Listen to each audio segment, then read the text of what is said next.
안녕하세요. 대한가나마케에서 제공하는 팟캐스트 두 번째 시간입니다. 오늘은 2024년 코리아 헬스로그의 KLCA 가남 인사이트 기사들을 바탕으로 가남의 진단부터 치료까지 핵심적인 내용들을 좀 살펴보려고 합니다. 아시다시피 가남, 이게 국내 암 사망률 2위잖아요. 그래서 조기 발견과 치료 전략이 정말 중요하죠. 바로 시작해 볼까요? 네, 안녕하세요. 가남 인사이트 기사들 잘 봤습니다. 정말 가남 정복을 위한 노력이 다각도로 이루어지고 있다는 걸 느꼈습니다. 오늘은 단순히 정보 나열보다는 각 단계들, 그러니까 정확한 진단, 감시 검사, 또 다양한 치료법들이 서로 어떻게 연결되고 또 왜 중요한지 여기에 좀 초점을 맞춰 이야기 나눠보면 좋겠습니다. 좋습니다. 그럼 첫 단추는 역시 정확한 진단이겠죠? 김혜령 교수님 기사를 보니까 영상검사만으로는 좀 부족하고 병리 진단이 결정적일 때가 많다고 하던데요. 이게 왜 그런가요? 골드 스탠다드라고까지 부르던데. 네, 맞습니다. 그 간세포 암종은 영상 소견만으로 진단이 가능한 거의 유일한 암이긴 한데요. 근데 여기에 함정이 좀 있어요. 뭐냐면 간에는 원래 간에서 생긴 암, 그러니까 원발성 암보다 다른 곳에서 전이된 암이 사실 더 흔하게 발견되거든요. 아, 전이암이요? 네, 특히 예전에 다른 암 치료 경험이 있는 분이라면 더욱 그렇죠. 이걸 제대로 구분하지 못하면 치료 방향이 완전히 달라지니까요. 그래서 병리 진단은 현미경으로 암세포를 직접 보는 거잖아요. 암의 종류는 물론이고 이게 얼마나 나쁜지 분화도나 아형까지 딱 확정하는 최종 판정인 셈입니다. 그렇군요. 단순히 암이 있다 없다 정도가 아니라 어떤 종류의 암인지를 정확히 아는 게 중요하다는 거네요. 그렇죠. 게다가 요즘은 또 면역항암제 같은 거 쓰려면 PD-L1 검사나 아니면 맞춤 치료를 위한 유전자 검사, 그 차세대의 염기서열 분석이라고 하죠. 이런 것까지 다 병리과에서 하니까 그 중요성이 점점 더 커지고 있습니다. 아, 정말 중요하네요. 자, 그럼 다음으로 김도영 교수님 기사에서 강조된 감시검사. 이게 조기 발견의 열쇠라고 하셨는데 이건 어떤 분들이 또 어떻게 받는 건가요? 네, 감시검사에게 정말 중요한데요. 간암 환자의 95% 이상이 소위 고위험군에서 발생합니다. 고위험군이라면 어떤 분들인가요? 바로 만성 B형 간염, 만성 C형 간염, 그리고 간경변증 환자분들입니다. 감시검사는 바로 이분들을 대상으로 아직 증상이 없을 때 암을 미리 아주 초기에 찾아내는 게 목표예요. 방법은요? 방법은 6개월마다 간 초음파 검사하고 혈청 알파 태아단백 검사, 이걸 AFP 검사라고도 하는데요. 이 두 가지를 같이 받는 겁니다. AFP는 간암이 있을 때 수치가 올라가는 일종의 종양 표지자고요. 아, 그래서 대한가나마케가 가남의 날을 2월 2일로 정한 게 1년을 2번, 두 가지 검사, 이걸 기억하자는 의미군요. 네, 맞습니다. 바로 그 의미죠. 이게 왜 중요하냐면 이렇게 감시검사로 조기에 발견해야만 완치를 목표로 하는 치료, 예를 들면 수술 같은 걸 시도해볼 기회가 생기거든요. 그렇군요. 감시검사가 그냥 암을 찾는 걸 넘어서 어떻게 보면 완치의 기회를 잡는 첫걸음이다. 이런 말씀이시네요. 자, 그럼 이제 치료 이야기로 넘어가 보죠. 기사들을 보니까 정말 선택지가 많던데요. 박평재, 신현필, 윤상민, 유수종 교수님 기사들. 이 다양한 치료법들은 어떻게 결정하게 되나요? 바로 그 다양성 때문에 간암 치료는 개인 맞춤이 핵심이라고 할 수 있습니다. 뭐랄까 고려할 게 정말 많아요.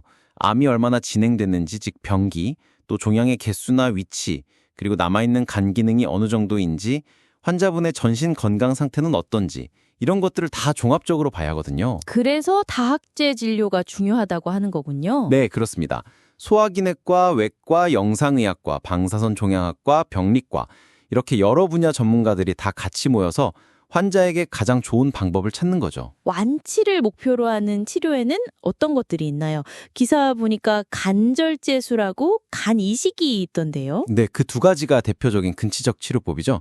간절제술은 말 그대로 암이 있는 간의 일부를 잘라내는 수술입니다. 암이 비교적 초기고 남은 간 기능이 충분할 때 우선 고려합니다. 요즘은 또 복강경이나 로봇 수술 같은 최소 침습 수술도 많이 하고 있어서 회복도 빠르고요. 간 이식은요? 간 이식은 암뿐만 아니라 문제가 되는 간 자체를 건강한 간으로 바꾸는 거니까 어찌 보면 가장 확실한 방법일 수 있죠. 하지만 이게 아무나 받을 수 있는 건 아니고요. 종양 크기나 개수에 대한 엄격한 기준, 예를 들면 밀란 기준 같은 걸 만족해야 합니다. 주로 종양이 3개 이하고 크기 총합이 5cm 이하, 뭐 이런 식이죠. 그리고 아시다시피 국내는 뇌사자 기증이 부족해서 주로 가족 간 생체 간 이식이 많습니다. 만약에 수술이 좀 어려운 상황이라면요. 다른 방법은 없나요? 물론 있습니다. 비수술적인 방법으로 암을 직접 공격하는 치료법들이 있죠.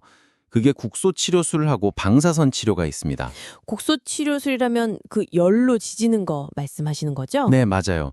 주로 크기가 작은 초기 간암, 대개 한 3cm 이하일 때 많이 쓰는데요. 피부를 통해 바늘 같은 걸 찔러 넣어서 고주파 열치료술, RFA나 극초단파 열치료술, MWA로 종양을 태워 없애거나 반대로 아주 차갑게 얼어서 냉동치료술로 제거하는 방식입니다.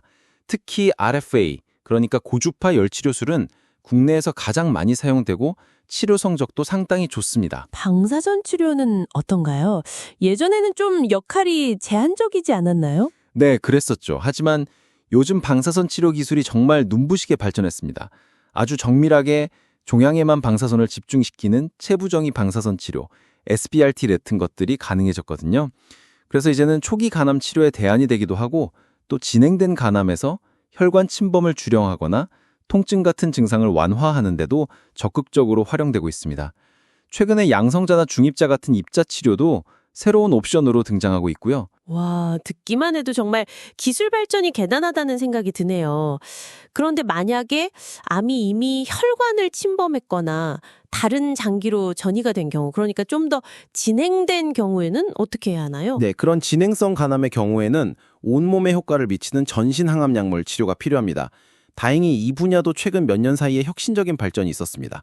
과거에 세포 독성 항암제는 좀 부작용이 좀 심했잖아요. 그렇죠. 네, 근데 요즘은 암세포의 특정 성장 신호를 차단하는 표적 항암제, 예를 들면 소라페닙이나 렘바티닙 같은 약들이 있고요. 또 우리 몸의 면역 체계를 활성화시켜서 암세포를 공격하게 만드는 면역 항암제, 특히 아테졸리주맙과 베바시주맙 변용요법 같은 것들이 표준 치료로 자리 잡으면서 환자분들의 생존 기간이 정말 크게 향상됐습니다. 아, 정말 다행이네요. 네, 여기서 중요한 건 이런 좋은 약들의 효과를 최대한 보려면 기본적으로 간 기능을 잘 유지하는 게 중요하고요. 또 부작용이 나타났을 때 적극적으로 관리하면서 의료진과 계속 긴밀하게 소통하는 것이 필요합니다. 네, 오늘 간암의 진단부터 최신 치료까지 정말 알차게 살펴봤습니다. 정리를 좀 해보면 정확한 병리 진단으로 적을 제대로 알고 또 고위험군은 감시 검사를 통해서 조기에 발견해서 완치의 기회를 높이는 게 중요하고요. 그리고 일단 암이 발견되면 수술, 국소 치료, 방사선, 약물 치료 등등 정말 다양한 무기들을 환자 상태에 맞게 유기적으로 조합하는 다학제적 접근, 이게 핵심인 것 같습니다. 네, 정확하게 짚어주셨습니다. 그리고 여기서 멈추는 게 아니라 지금도 계속해서 전신 항암 치료와 국소 치료를 같이 해본다거나 아니면 환자 개개인의 유전체 정보에 기반해서 더 정밀한 맞춤 치료를 찾으려는 연구들이 계속되고 있다는 점도 상당히 희망적입니다. 간암 정복을 위한 싸움은 지금 이 순간에도 계속 진화하고 있는 거죠. 그렇군요. 오늘 저희가 살펴본 내용 외에도 여러분은 간암 치료의 어떤 미래가 가장 기대되시나요? 어쩌면 지금 한창 개발 중인 또 다른 혁신적인 치료법이 가까운 미래에 여러분이나 혹은 주변 분들에게 새로운 희망이 될 수도 있지 않을까요? 한번 상상해 보시는 것도 좋을 것 같습니다. 다음 분석에서 더 유익한 정보로 찾아뵙겠습니다. 감사합니다.